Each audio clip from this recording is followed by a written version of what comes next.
Everyone, आज सीसैप cap round first ये जो हो गया है उसकी document uploading and fees payment की आज लास्ट डेट थी। लास्ट डेट यानी कि 12 बजे, बाद में 3 बजे, बाद में 5 बजे। अभी रिसेंटली रात के 12 बजे हैं, तो अभी मैं चेक कर रहा हूँ कि वहाँ पे एक न्यू अपडेट शो हो रहा है। वहाँ पे क्लियरली मेंशन किया है कि सीसैप कैप राउंड 1 उसकी प्रोसेस कल 10 बजे तक एक्सटेंड की है, यानी कि 24 नवंबर 10 AM तक एक्सटेंडेड है। ये हिस्ट्री में पहली बार ही हो चुका है, क्योंकि अभी तक सीसैप रहे या जोसा रहे, यहाँ पे टाइम एक्सटेंड कभी भी नहीं हुआ था, कभी भी नहीं हुआ था। एक दिस ईयर कोविड की वजह से मोस्ट ऑफ द स्टूडेंट्स की problems documents uploading and partial fees payment में आ रही। बहुत सारे स्टूडेंट्स की डॉक्यूमेंट्स अपलोड हो रहे हैं, लेकिन इंस्टीट्यूट पे जो क्यूरी और एरर आ रहा है उनका, और मैक्सिमम सीसैप पे क्राउड रीच भी हुआ है। अभी का अगर अपडेट देखे, सीसैप में टोटली 2,40,637 स्टूडेंट विजिटर स्टूडेंट्स है। यानी कि सीसैप में सीट वैकेंसी अगर आपने देखी, वहां पे सीट वैकेंसी कितनी है, 7,430, और विजिटर कितने, 2,40,000। ओके, तो यहां से आप अंदाजा लगा सकते हैं कि दिस ईयर सिचुएशन क्या है और ये सिचुएशन क्यों आई है। इसीलिए यहाँ पे मैं क्लियर करना चाहता हूँ, आप दिस ईयर कैप राउंड 2 में बेनिफिट क्या है और ड्रॉबैक क्या है। आपको बेनिफिट मैं पहले क्लियर कर देता हूँ। आप पहले कोई भी देखेगा वो बेनिफिट के बारे में सोचेगा, बाद में ड्रॉबैक्स क्या है उसके बारे में सोचेंगे। तो पहला हमारा काम है कि सीसैप कैप राउंड 2 में हमें बेनिफिट क्या मिलने वाले हैं, बेनिफिट किसको मिलने वाले, ये भी मैटर करता है। अभी तक जिस स्टूडेंट्स को JoSAA as well as CSAB cap round first में अलॉटमेंट नहीं हो गई, सीट अलॉटमेंट उनका नॉट अलॉटेड स्टेटस है, ओके, तो उन स्टूडेंट्स को सीसैप कैप राउंड 2 में बेनिफिट होगा। ओके, और जो स्टूडेंट्स ऑलरेडी अलॉटेड है, जिनको जोसा में अलॉटेड है, और सीसैप कैप राउंड फर्स्ट में भी उनको अलॉटमेंट मिली है। अब बेनिफिट क्या है इनका, बेनिफिट ये है कि जो जोसा में ऑलरेडी अलॉटेड है उन स्टूडेंट्स को डॉक्यूमेंट अपलोड एंड कंफर्मेशन की कुछ ज़रूरत नहीं है, क्योंकि उनका डॉक्यूमेंट वेरिफिकेशन ऑलरेडी कंफर्म हो चुका है। जोसा ने भी उनका कंफर्मेशन किया है, और जो भी उनको कॉलेज अलॉटेड हुआ था उस कॉलेज ने भी उनका डॉक्यूमेंट वेरिफिकेशन कर दिया है। तो उन स्टूडेंट्स को बस फ्लोट, फ्रीज, स्लाइड और सरेंडर सीट करनी है, इसके अलावा उनको कुछ भी नहीं करनी है, कुछ भी नहीं करना है। बाकी जो स्टूडेंट्स सीसैप में कैप राउंड फर्स्ट में अलॉटमेंट हो चुके हैं, उन स्टूडेंट्स को बेसिकली उनको विलिंगनेस फॉर्म फिलअप करना है। विलिंगनेस के बाद अब बेनिफिट क्या है इनका, बेनिफिट ये है कि जो जोसा में ऑलरेडी अलॉटेड है उन स्टूडेंट्स को डॉक्यूमेंट अपलोड एंड कंफर्मेशन की कुछ ज़रूरत नहीं है, क्योंकि उनका डॉक्यूमेंट वेरिफिकेशन ऑलरेडी कंफर्म हो चुका है। जोसा ने भी उनका कंफर्मेशन किया है, और जो भी उनको कॉलेज अलॉटेड हुआ था उस कॉलेज ने भी उनका डॉक्यूमेंट वेरिफिकेशन कर दिया है। तो उन स्टूडेंट्स को बस फ्लोट, फ्रीज, स्लाइड और सरेंडर सीट करनी है, इसके अलावा उनको कुछ भी नहीं करनी है, कुछ भी नहीं करना है। विलिंगनेस फील करके उनको कॉलेज को सबमिट करना है। बाद में कॉलेज क्या करेंगे, जो आपको कॉलेज अलॉटेड हुआ है वो कॉलेज क्या करेगा कि आपकी पूरी डॉक्यूमेंट वेरिफिकेशन करेगा। उसमें आपका फर्स्ट कैटेगरी में आपको क्या करना है, अगर जो कैटेगरी स्टूडेंट्स है उनको, अगर एससी कैटेगरी है उनकी, तो उनको कास्ट सर्टिफिकेट और कास्ट वैलिडिटी अपलोड करना रिक्वायर्ड है। अदर देन ओबीसी, ओबीसी अगर कैंडिडेट, उनको ओबीसी एनसीएल अपलोड करना है। ओके, अगर इनकेस कोई ईडब्ल्यूएस कैंडिडेट है उनको ईडब्ल्यूएस सर्टिफिकेट जो एनेक्सर आई है वो अपलोड करना है। ओके, क्योंकि वो सेंट्रल गवर्नमेंट का एनेक्सर आई है, वही आपको रिक्वायर्ड करेगा एनआईटी ट्रिपल आईटी प्रोसेस में। अदरवाइज एनेक्सर आपको यूज नहीं होंगे, क्योंकि यूज नहीं होंगे, हर स्टेट गवर्नमेंट के अलग अलग एनेक्सर है, इसलिए आपको एनेक्सर आई ही अपलोड करना है। अदरवाइज ईडब्ल्यूएस में आपकी सीट कंफर्मेशन नहीं समझी जाएगी। ओके, ये बात रही है न्यू अलॉटमेंट के स्टूडेंट्स के लिए। लेकिन जो भी ऑलरेडी अलॉटमेंट है उनको यहाँ पे कुछ भी नहीं करना, बस विलिंगनेस फील करनी है और आगे प्रोसेस करना है। बाकी का जो काम है वो टोटली सीसैप करने वाला है। सीसैप में दिस ईयर मैक्सिमम स्टूडेंट्स ने रजिस्ट्रेशन किया है। उसका एक रीजन अलग, इसके बहुत सारे रीजन है, एक रीजन बोल नहीं सकता, बहुत सारे रीजन है। उसके रीजंस क्या है, दिस ईयर जोसा ने 1 to 6, okay, first round to 6 round तक वहां पे सीट विड्रॉ का ऑप्शन दिया था। लास्ट ईयर क्या हुआ था, फर्स्ट राउंड टू 8 राउंड, ये 8 राउंड हो गए थे, लेकिन दिस ईयर क्या हुआ है, first round to 6 round, 6 round हो चुके हैं। तो यहाँ पे सीट विड्रॉ का जो ऑप्शन है वो वहाँ पे फर्स्ट 5th राउंड को शो किया था। शो मतलब हर राउंड को ही रहता है, लेकिन 5th राउंड तक आप विड्रॉ कर सकते थे, 6 राउंड को आप विड्रॉ नहीं कर सकते थे। लेकिन दिस ईयर उन्होंने 6 राउंड को भी विड्रॉ ऑप्शन रखा है। तो इसकी वजह से क्या हुआ, कैंडिडेट का लॉस क्या हो रहा है, यहाँ पे कुछ भी नहीं हो रहा। तो उन्होंने एक सोचा कि अगर समझो 2000 में हमें अनदर चांस मिल रहा है तो हम क्यों अप्लाई नहीं करें। तो मैक्सिमम कैंडिडेट ने वहां पे सीसैप पे रजिस्ट्रेशन करके सीसैप के अपराउंड फर्स्ट में ज्वाइनिंग की है। तो इसकी वजह से क्या हुआ है, मैक्सिमम स्टूडेंट्स सीसैप में प्रोसेस कर रहे हैं। तो इसकी वजह से ऑलरेडी जो भी एनआईटी कॉलेज को स्टूडेंट्स लगे थे उन्होंने भी क्या किया कि अगेन सीसैप में एंटर किया। इसकी वजह से क्या हुआ, बाय डिफॉल्ट कंपटीशन हाई हो गया। ऑलरेडी उनको तो सीट मिली है, लेकिन उनकी कुछ अगर जोसा फॉर्म भरते टाइम कुछ मिस्टेक हो गई है तो उन्होंने वो यहाँ पे करेक्शन की है। मिस्टेक इन द सेंस क्या मिस्टेक हो चुकी है, उनको सीएस ब्रांच आईटी ब्रांच की फर्स्ट प्रायोरिटी थी, लेकिन उन्होंने उनके रैंक के हिसाब से कुछ ब्रांच एडजस्ट किए। कि एडजस्टमेंट क्यों किया, कि उनका फर्स्ट टारगेट था कि कोई भी एनआईटी हमें अलाउड होनी चाहिए, लेकिन अभी उनको सीसैप में अनदर एक चांस मिला है। तो इसकी वजह से उन्होंने क्या किया, वो तो उनका ऑप्शन सिक्योर है, वो तो जाएगा ही नहीं। कब जाएगा, अगर उनको न्यू अलॉटमेंट यानी कि न्यू फ्रेश अलॉटमेंट हो गई तभी उनकी बिफोर अलॉटमेंट अपने आप कैंसिल हो जाएगी। तो इसकी वजह से वो जो ऑलरेडी अलॉटेड स्टूडेंट्स है फर्स्ट अपॉन, तो इन स्टूडेंट्स को न्यू अपॉर्चुनिटी मिल गई। न्यू अपॉर्चुनिटी मिलने की वजह से ये स्टूडेंट्स इतना अभी कॉम्पीट कर रहे हैं यहाँ पे कि ये कभी भी नहीं हुआ था हिस्ट्री में। ये फर्स्ट टाइम ही सीसैप में हो चुका है कि जो भी स्टूडेंट्स अलाउटेड है वो भी यहाँ पे कॉम्पीट कर रहे हैं। नहीं तो लास्ट ईयर ऐसा नहीं था। और लास्ट ईयर और दिस ईयर अगर रैंक पोजीशन आप ऑब्जर्व करते होंगे या की होंगी, सीसैप में अभी रैंक मेंशन किए वाले हैं उन्होंने, closing open rank and closing rank दोनों रैंक दिए हैं। तो वहाँ पे आपको ऑब्जर्वेशन क्या करना है कि 2020 एंड 2019 अगर रैंक डिफरेंट देखे तो 3000 4000 ऐसा रैंक डिफरेंट आ रहा है। ओके मतलब रैंक बढ़ने की जगह रैंक कम हो चुके हैं। मतलब जो स्टूडेंट्स लास्ट ईयर 30,000 को सीसैप के अपराउंड फर्स्ट अलॉटमेंट हो चुकी थी, वही रैंक दिस ईयर अगर कंपेयर करो तो 27,000 28,000 ऐसा आ रहा है। और ऐसे कुछ कॉलेजेस है, समझो जयपुर है, कालीकत है, उस कॉलेज का अगर रैंक देखे आपने तो वहां पे सीएस ब्रांच के लिए बस 3 रैंक, बस जोसा अलॉटमेंट और अभी सीसैप के अपराउंड फर्स्ट अलॉटमेंट में बस 3 रैंक का डिफरेंट है। तो आप ही समझो कि कंपटीशन कितना टफ है। और अगर लास्ट ईयर ये देखा तो वहां पे 3000 4000 ऐसा डिफरेंस आता था। इसी वजह से मैक्सिमम स्टूडेंट्स एंटर किए, लेकिन दिस ईयर रैंक बहुत कम है। और स्पेशली अगर बात करें तो सीएस ब्रांच की, सीएस ब्रांच जितने कौन से स्टूडेंट्स को मिलेगी, फर्स्ट बहुत सारे स्टूडेंट्स के अभी मैसेज आ रहे, कमेंट्स आ रहे, वो बोल रहे कि सर सीएस ब्रांच कितने रैंक को मिल सकती है। तो दिस ईयर की अगर पोजीशन देखें तो उसमें आप सोच लीजिए कि ज्यादा से ज्यादा first 5000 rank including IIT NIT, okay, first 5000 rank वाले स्टूडेंट्स को ही सीएस ब्रांच दिस ईयर मिलेगी।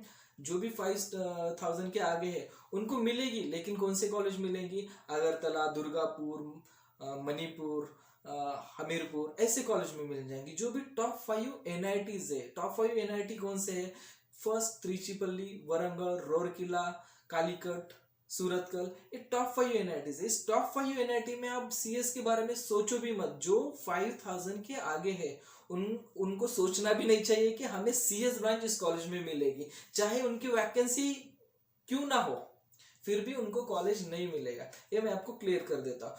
तो सीएस ब्रांच छोड़ के आप नेक्स्ट ब्रांच अगर ट्राई कर रहे हो तो इलेक्ट्रिकल है, इलेक्ट्रॉनिक्स है, इस ब्रांच में भी बहुत सारे कट ऑफ इस ईयर हाई गए हैं। सीसैप में जोसा में तो थे, लेकिन सीसैप में भी हाई कट ऑफ जा चुके हैं। तो अभी बहुत सारे स्टूडेंट्स ऐसे बोल रहे हैं कि मैक्सिमम कट ऑफ क्या आएगा, कैप राउंड 2 का कट ऑफ क्या आएगा।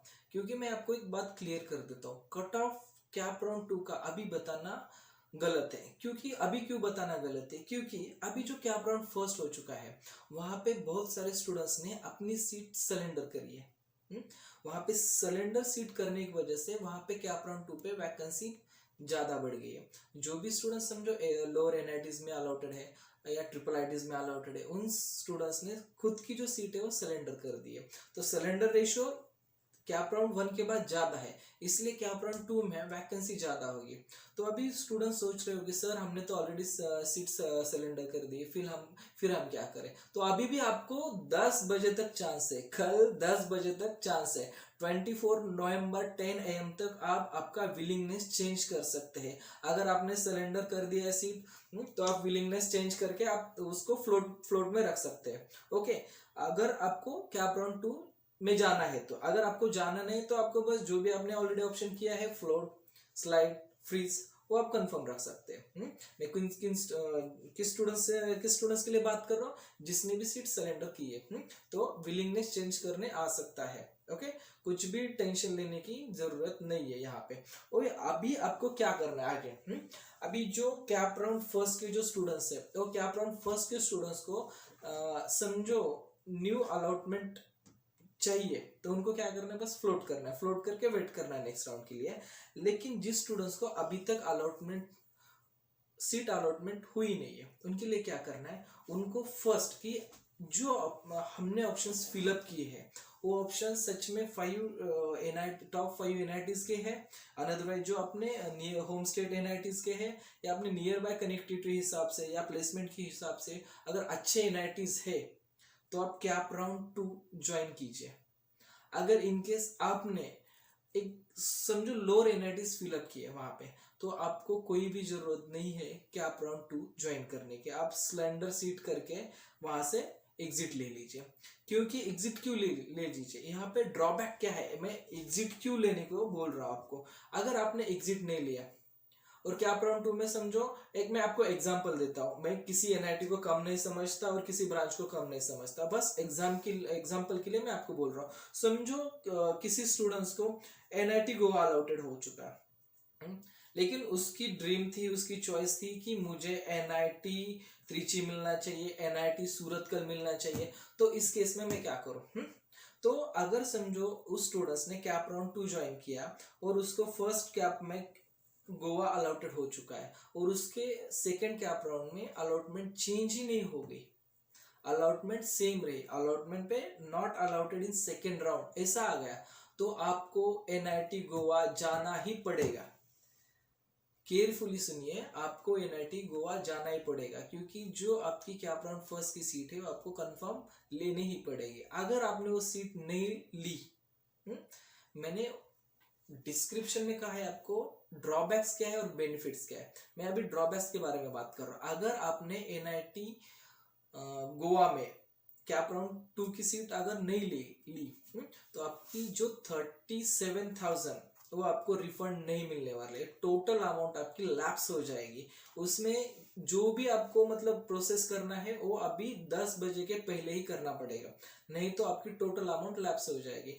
जो आपने टोटल 37,000 पे किए, उसमें से आपको अगर सीट विड्रॉ किया आपने, तो आपको 35,000 रिटर्न मिलेंगे और 2,000 जो फीस है वो नॉट रिफंडेबल है। वो ईच एंड एवरी कैंडिडेट के लिए यही फीस नॉट रिफंडेबल है, बाकी सब फीस आपको रिफंड मिल जाएगी। समझो अगर आपको न्यू अलॉटमेंट मिली है, अभी मैं क्या बात कर रहा हूँ, न्यू अलॉटमेंट मतलब सीसैप के अपराउंड फर्स्ट में जिस स्टूडेंट्स को फर्स्ट टाइम ही अलॉटमेंट हो गई, उनके लिए क्या करना पड़ेगा अभी कि एक तो उनको सीट सरेंडर करनी है या उनको फ्लोट करके कैप राउंड 2 में जाना है, ये फर्स्ट सोचना पड़ेगा। और वो सोचने के लिए कल 10 बजे तक ही टाइम है। ओके, अदरवाइज आपको सोचने के लिए बाद में टाइम एक्सटेंड नहीं होने वाला है, full and final extended time है, इसके बाद नहीं होगा, क्योंकि उनको जो आपकी प्रोसेस है वो अर्लियर कंप्लीट करनी है, क्योंकि ऑलरेडी आईआईटीज के कॉलेज चालू हो चुके हैं और कुछ एनआईटीज ने भी उनका प्रोग्राम रन किया वाला है। ओके, तो अभी थोड़ा आपको सोचना पड़ेगा कि कल 10 बजे तक, ओके, सोचना मतलब कि इन द सेंस कि कल 10 बजे तक।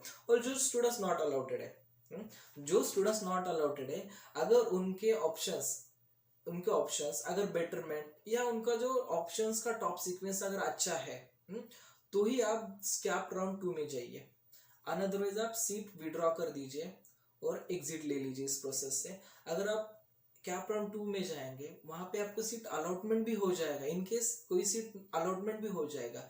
लेकिन अगर आपने लोअर एनआईटीज और लोअर ब्रांच में अगर ज्वाइन हो गए और बाद में आपको वहां से एग्जिट नहीं ले सकते, क्योंकि वहां पे आपको क्या करना है, ये ऑलरेडी 37,000 पे करे वाले अमाउंट, बाद में आपको अनदर 40,000 पे करने, समझो पार्शियल फीस होगी या सीट एक्सपेक्टेशन फीस होगी, वो आपको पे करनी है, तभी आपका एडमिशन कंफर्मेशन हो जाएगा सीसैप में। ओके, अभी ये जो सीसैप का प्रोसेस है, इस सीसैप के प्रोसेस में इतने कॉम्प्लिकेशन दिस ईयर क्यों आ चुके हैं?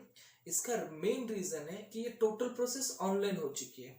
ऑनलाइन हो जाने की वजह से जो स्टूडेंट्स ऑलरेडी अलाउड हो चुके हैं उनको कॉलेज में जाके रिपोर्टिंग करने की कुछ भी जरूरत नहीं थी, उन्होंने ऑनलाइन रिपोर्टिंग की, तो उनका ट्रैवल एक्सपेंस बच गया। ट्रैवल एक्सपेंस बचने की वजह से उनको मतलब कॉलेज एग्जैक्टली समझो मुझे सूरत का लगा है, लेकिन मैं सोच रहा हूँ कि मुझे नहीं त्रिची कॉलेज मिलना चाहिए, तो मैंने क्या किया, चलो 2000 में मैं त्रिची के लिए अप्लाई कर सकता हूँ। तो ऐसे ही स्टूडेंट्स बहुत सारे दिस ईयर कंपटीशन में आ गए, इसकी वजह से आपका कंपटीशन हाई हो गया। क्योंकि हर साल कैसा रहता है प्रोसेस कि आपको जो सीट अलॉटमेंट हो चुकी है वो आपको फर्स्ट राउंड में अगर समझो एनआईटी सूरत का अलॉटेड है और आपको आगे प्रोसेस में जाना है, तो आपको क्या क्या करना पड़ता है, फ्लोट करना पड़ता है। फ्लोट करने के बाद आप 1 to 7 राउंड तक वो seat 1 to 8 round, sorry last year की बात कर रहा हूँ मैं, 1 to 8 राउंड वो सीट फ्लोटिंग ही रहेगी। उसके बाद आपको 8 राउंड के बाद कॉलेज को रिपोर्ट करने के लिए 5 डेज रहता है, तब कंपलसरी आपको कॉलेज जाके वहां पे फिजिकल रिपोर्टिंग करनी ही पड़ती है। वहां पे ऑल ओरिजिनल डॉक्यूमेंट सेट और ओरिजिनल डॉक्यूमेंट से 5 जेरोक्स सेट्स आपको वहां पे सबमिट करने पड़ते हैं, तभी आपका एडमिशन कंफर्मेशन हो जाता है। और ये एडमिशन कंफर्मेशन हो जाने के बाद मोस्ट ऑफ द स्टूडेंट्स क्या सोचते हैं, जो कॉलेज मिला है मुझे अच्छा कॉलेज है, अभी मुझे आगे जाने की जरूरत नहीं, क्योंकि फिजिकली वहां जाके उन्होंने कॉलेज देख लिया होता है, तो इसकी वजह से उनका सेटिस्फिकेशन वहां पे हो जाता है। लेकिन दिस ईयर क्या हो चुका है कि कोई भी स्टूडेंट्स कॉलेज जाके रिपोर्टिंग नहीं किया। मोस्ट ऑफ द स्टूडेंट्स क्या है कि जिसने जोसा में कैप राउंड फर्स्ट से लेके 6 राउंड के लिए जो ऑप्शन फॉर्म फिल किया था, उस ऑप्शन फॉर्म फिलअपिंग ने मैंने बहुत सारे स्टूडेंट्स की कमेंट देखी, व्हाट्सएप मैसेज देखे, क्योंकि उन्होंने जो उनका फॉर्म फिलअपिंग का जो सीक्वेंस था, उस सीक्वेंस उन्होंने क्या सोच के भरा था ये अभी तक मुझे नहीं क्लियर हुआ। कुछ स्टूडेंट्स ने फर्स्ट ऑप्शन दुर्गापुर दिया है, कुछ स्टूडेंट्स ने रायपुर दिया है, कुछ स्टूडेंट्स ने अगरतला दिया है। वो सोच रहे थे कि अगर हमने लोअर एनआईटीज दी तो हमें फर्स्ट अलॉटमेंट मिल जाएगी या हमें सीट कंफर्म अलॉटेड हो जाएगी, लेकिन ऐसा नहीं रहता। आपको जो सीट अलॉटमेंट मिलती है वो आपको ऑल इंडिया रैंक के हिसाब से ही मिलती है। अगर समझो आपने वो मैं कंसिडर करता हूँ एनआईटी गोवा सबसे लोअर एनआईटी ऑप्शन है, समझो, नहीं तो एनआईटी अगरतला सबसे लोअर ऑप्शन है, कि समझो मेरा रैंक है 1 लाख के आगे, ओके, तो मैंने एनआईटी अगरतला फर्स्ट ऑप्शन दे दिया, तो ऐसा हो सकता है क्या कि मैंने फर्स्ट ऑप्शन दिया है मुझे इसलिए एनआईटी अगरतला मिल जाएगी? ऐसा नहीं होता। अगर एनआईटी अगरतला किसी स्टूडेंट्स ने 99 नंबर पे दिया, 120 नंबर पे भी दिया, अगर उसका रैंक 6000, 7000, 8000 है और उसके रैंक में वो एनआईटी अगरतला बैठता है, तो उस स्टूडेंट्स को बाय डिफॉल्ट वो रैंक का सीक्वेंस नहीं देखता, वो रैंक में कितना एलिजिबल है वो देखता है वहां पे। तो बहुत सारे स्टूडेंट्स को फॉर्म जोसा के फॉर्म भरते टाइम की क्लियर ही नहीं था कि रैंक के हिसाब से कॉलेज सीक्वेंस लगाना है या कॉलेज के लोअर ऑर्डर से या कॉलेज के हायर ऑर्डर से सीक्वेंस लगाना है, ये क्लियर ही नहीं था। अगर आपको सच में एनआईटी हायर ऑर्डर क्या है ये आपको कॉलेज जानना है, तो मैं आपको एक नेक्स्ट वीडियो में एनआईटी टॉप कॉलेज और एनआईटी लोअर कॉलेज और इवन ओनली टॉप कॉलेज में सभी ब्रांच टॉप नहीं होती, ये भी आप क्लियर कर लीजिए। क्योंकि एनआईटी समझो त्रिची टॉप है, एनआईटी सूरत का टॉप है, टॉप है इसका मतलब ये नहीं कि उसमें सभी ब्रांचेस टॉप है। टॉप कॉलेज के अलग अलग टॉप ब्रांचेस भी हो सकती है, कुछ लोअर ब्रांचेस भी हो सकती है। तो मेरे पास जो स्टूडेंट्स थे तो उनके लिए मैंने क्या किया था, first NIT top college, then NIT top branches, और ओके, और जो स्टूडेंट्स का रैंक समझो 32,000 के आगे, उन स्टूडेंट्स के लिए कि maximum higher NITs, middle NITs and lower NITs, okay, ये सीक्वेंस था सीएस ब्रांच के लिए। और दूसरा सीक्वेंस था कि branch okay. Branch, second important branch, कुछ स्टूडेंट्स के लिए फर्स्ट इंपॉर्टेंट पार्ट ब्रांच है, ओके। लेकिन कुछ स्टूडेंट्स, अभी मैं देख रहा हूँ, कमेंट पढ़ रहा हूँ, तो मैक्सिमम स्टूडेंट्स का इशू क्या है कि सर हम सीएस ब्रांच के लिए एनआईटी छोड़ के ट्रिपल आईटी भी कॉम्प्रोमाइज कर सकते हैं। I agree with that, okay. Triple IT भी कॉम्प्रोमाइज कर सकते हैं, उसमें कोई दिक्कत नहीं है, बस सीएस ब्रांच के लिए। लेकिन अगर समझो आपको मैकेनिकल मैंने ट्रिपल आईटी में लेने के लिए कहा, ले सकते हैं आप? नहीं, आप एनआईटी में आईआईटी छोड़ के बाकी सभी स्टूडेंट्स ने पार्टिसिपेट किया, ओके। तो अब इसका मतलब क्या है कि जो भी स्टूडेंट्स को ऑलरेडी सीट कंफर्म है वो भी आपके प्रोसेस में ट्राई कर रहे हैं। जिस स्टूडेंट्स को सीट न्यू अलॉटमेंट मिली है किसी से आप फर्स्ट में, वो भी स्टूडेंट्स के आप राउंड 2 में है। कौन से स्टूडेंट्स यहाँ से एग्जिट हो गए? जिस स्टूडेंट्स को लोअर एनआईटीज मिली है, जिस स्टूडेंट्स को फर्स्ट राउंड टू 6 राउंड, बाद में सीसैप का फर्स्ट राउंड, इतनी सारी प्रोसेस ट्रैक करके भी कोई सीट अलॉट नहीं हुई है, तो वो वही स्टूडेंट्स बस यहाँ पे एग्जिट कर रहे हैं, ओके। और जिस स्टूडेंट्स को ऑलरेडी अच्छा ऑप्शंस मिला है और ऊपर हायर ऑर्डर भी उनका अच्छा है, तो वो टोटल स्टूडेंट्स यहाँ पे फ्लोटिंग के भरोसे है। फ्लोटिंग का मीनिंग क्या है आपको तो अच्छी तरह से पता है। फ्लोटिंग यानी कि क्या है, फिर भी मैं बता देता हूँ कि जिसको फ्लोटिंग का मीनिंग पता नहीं है, फिर भी मैं उनको बता देता हूँ। फ्लोट यानी कि क्या है कि फर्स्ट ऑप्शन आपका सेव रहेगा, और अगर इनकेस आपको न्यू अलॉटमेंट मिली तो ही आप वहाँ पे अलॉटमेंट, आपकी फर्स्ट अलॉटमेंट कैंसिल हो सकती है। अगर इनकेस आपको न्यू अलॉटमेंट नहीं मिली तो जो भी आपकी अलॉटमेंट है वो आपकी सेव रहने वाली है। तो इसके लिए आप टेंशन, ये वीडियो देखने के बाद भी कुछ स्टूडेंट्स का अगर डाउट्स है वो हमें कमेंट कर सकते हैं, या डिस्क्रिप्शन बॉक्स में हमारे ऑफिस के टोटल कॉन्टैक्ट नंबर दिए हैं, वहाँ पे आप व्हाट्सअप या कॉल कर सकते हैं, और जो भी आपकी क्यूरीज है वो हमें पूछ सकते हैं, उसमें कोई दिक्कत नहीं है, ओके। ठीक है। For best of luck to CSAB cap round 2, और thank you for watching students helpline centre channel.